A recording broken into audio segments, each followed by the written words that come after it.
दरवाजा पर तिलक मंड्या। अरे नरसिंह जी रो जो घर है भी घर बार मारा दरवाजा रे ऊपर तिलक मंड्योड़ा है। बाहर तुलसी जी रो पौधो है, गो माता है। और अगर विचार करो जावे गहराई हूं तो एक सनातनी रे घरी निशानी आई हो। हम हिंदू हैं, हम सनातनी हैं, कैसे पता चलेगा कि ये घर किसी हिंदू का है, ये घर किसी सनातनी का है? बताइए भैया, कैसे पता चलेगा? घर के बाहर राधे कृष्णा स्वागतम सुस्वागतम शुभ लाभ जब लिखा, घर के ऊपर जब अपने आराध्य अपने इष्ट की ध्वजा पताका जब लहराती होगी, घर के भीतर गौ माता होगी, घर के भीतर तुलसी मैया की सेवा जब होगी, तो उससे पता चलेगा कि ये घर किसी सनातनी का है, ये घर किसी हिंदू का है। पर आज बड़ी विडंबना है, पुराने जमाने के अंदर प्रत्येक घर के बाहर सीताराम राधे कृष्णा लिखा जाता था, लिखते थे।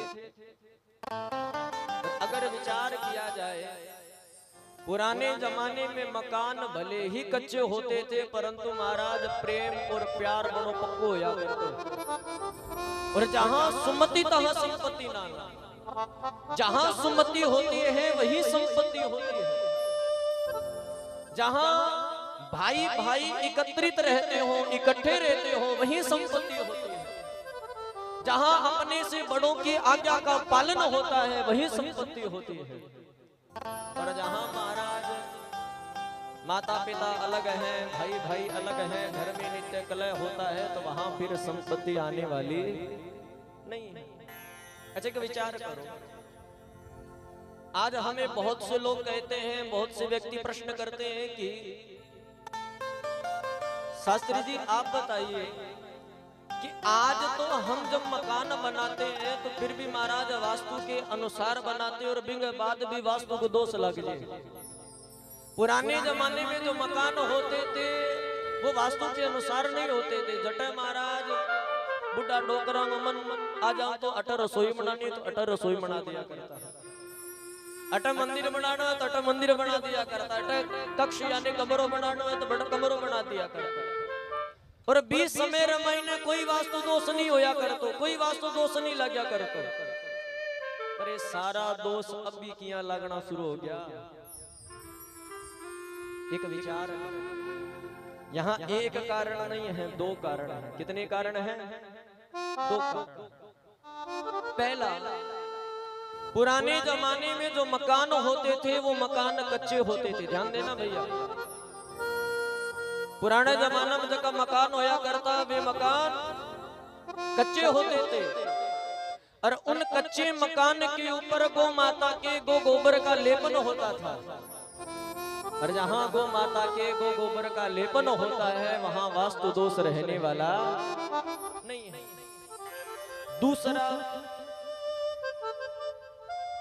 मकान कच्चे होते थे, मकान कच्चे होने के साथ साथ में वहां प्रेम भी पक्का होता था। प्रेम कच्चा नहीं होता, प्रेम पक्का होता था। अगर 7 भाई हैं, कितने भाई हैं? 7, तो 7 भाइयों का जो चूल्हा होता था वो महाराज एक ही होता था। इतनी संपत्ति होती थी, इतनी संपत्ति होती थी, एक चूल्हा होता था। और आज विडंबना ये है कि अगर 7 भाई हैं तो चूल्हे कितने होते हैं? बोलो, 7 कोनी कितना हुए? 8 हुए। तो बुढ़ो डोकरो और डोकरी की नजासी तो एक चूल्हो भांगो भी तो से। हाँ,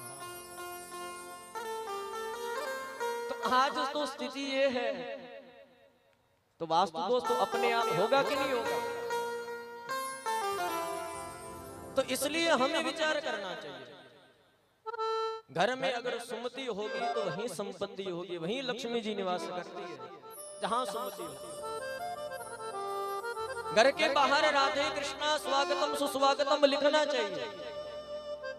और जिस घर के बाहर स्वागतम सुस्वागतम राधे कृष्णा सीताराम लिखा जाता है जिस घर के ऊपर अपने आराध्य इष्ट की ध्वजा पताका लहराती है, जिस घर में गौ माता की सेवा होती है, जिस घर में माँ तुलसी की सेवा होती है, जिस घर में अपने से बड़ों का आदर मान सम्मान होता है, जिस घर में भगवान का नाम संकीर्तन होता है, जिस घर में ब्राह्मण साधु संत महात्माओं का आगमन होता है, तर्जनम यमदूता नाम मर्जनम सुख संपदाम, उस घर को यमदूत भी तज देते हैं,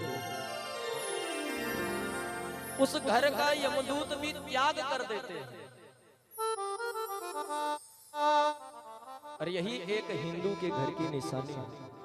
आप राम कथा जब सुनते हैं, हनुमान जी महाराज जब लंका में गए तो हनुमान जी प्रत्येक मंदिर में जाते हैं, प्रत्येक मंदिर में तुलसीदास जी वर्णन करते हैं,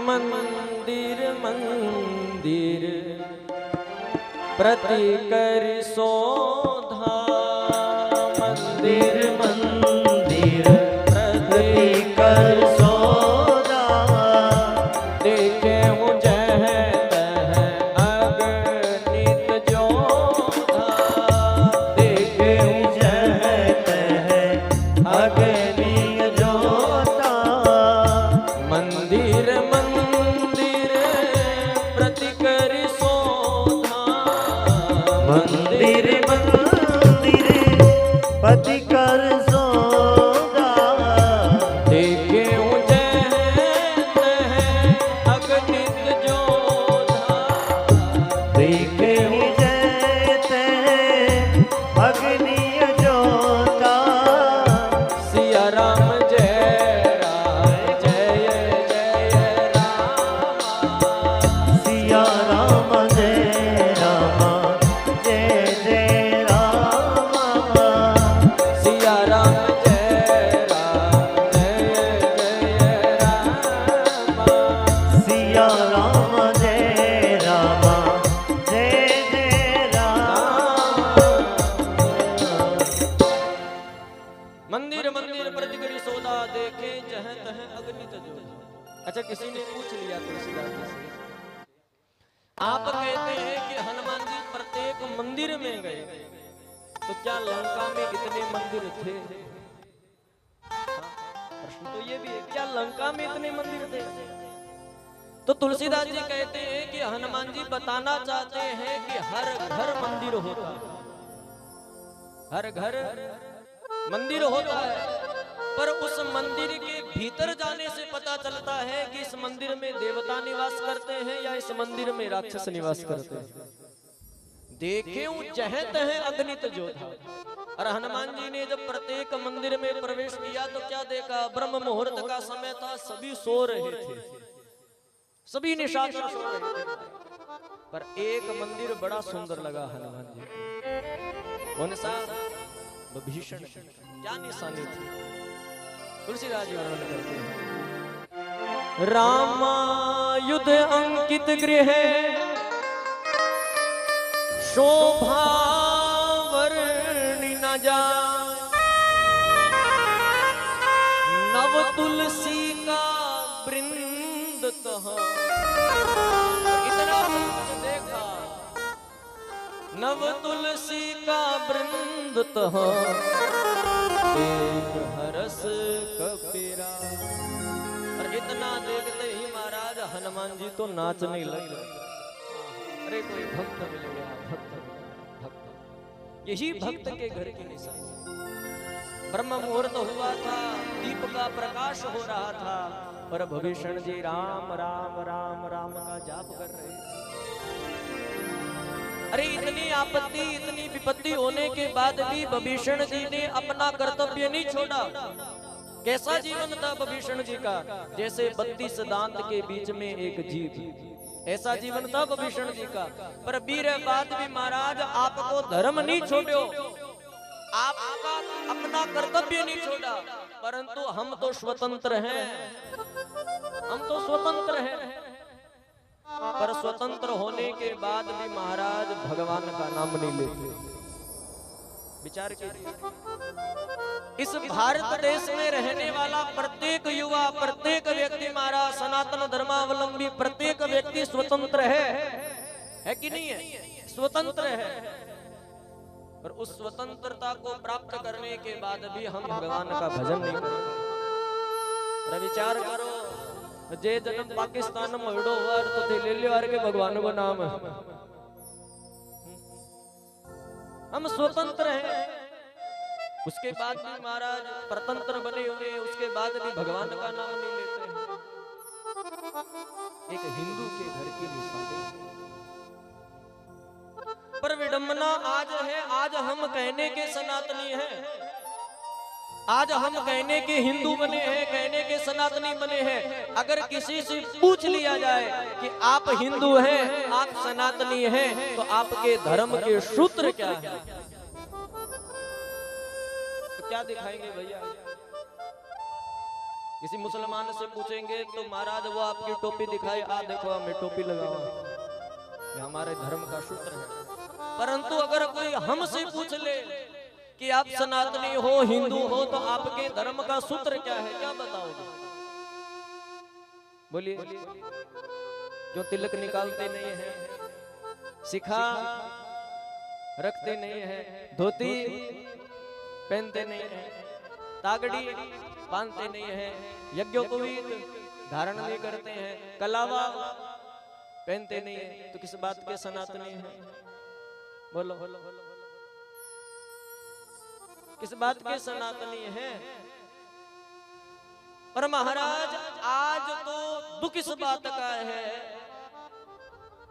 अच्छा जब बात झगड़ा करने की हो, बात जब महाराज लड़ाई करने की हो, तब सबसे आगे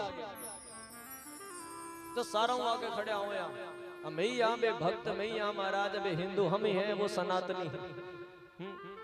अरे जब बात अपने धर्म को पालन करने की हो, तब दुख की बात हो है कि महाराज याद तो कोनी एक आरती, मंदिर जाते हैं तो आरती भी जब ब्राह्मण देवता गाते हैं ना, तो जत्ता ही गावागा, जत्ता ही दादोगा, सिर से दादा गानी बंद कर दी, तो बंद तो आपा तो हाँ ही, अपन तो अभी कोनी, कोई स्तुति याद नहीं है, कोई मंत्र याद नहीं है, कोई महाराज ध्यान याद नहीं है, कोई आरती याद नहीं है, कोई चालीसा याद नहीं है, तो किस बात के हिंदू है? अरे धिक्कार है ऐसे हिंदुओं पर, धिक्कार है महाराज ऐसे सनातनियों पर। विचार कर, आज लोग कहते हैं कि तिलक निकालेंगे तो लोग क्या कहेंगे, सिक्का रखेंगे तो लोग क्या कहेंगे, धोती पहनने में ला जाती है। अरे धोती पहनने में आपको लाज आती है, परंतु महाराज जब बात है पाटेड़ी पेंट पहनो तभी मैं थारी लाज कौन जाए के? अरे सिखा रखने में शर्म आती है, पर बाद जब बगैर जैसी कटिंग करा ले भी में शर्म को नहीं आवे। आज प्रायश्चित्य संस्कृति को धारण करो, अपनी संस्कृति का त्याग करते जाए, अपनी संस्कृति का त्याग। और विचार करना, हमारे हिंदू का, सनातनी के अगर घर की अगर कोई निशानी है तो स्वागतम सुस्वागतम राधे कृष्णा सीता लिखा हुआ प्रत्येक घर के बाहर। आजकल ये तो नहीं लिखते हैं, एक बात जरूर लिखी जाती है, कौन सी? कुत्तों से सावधान, वही लिखो जावे।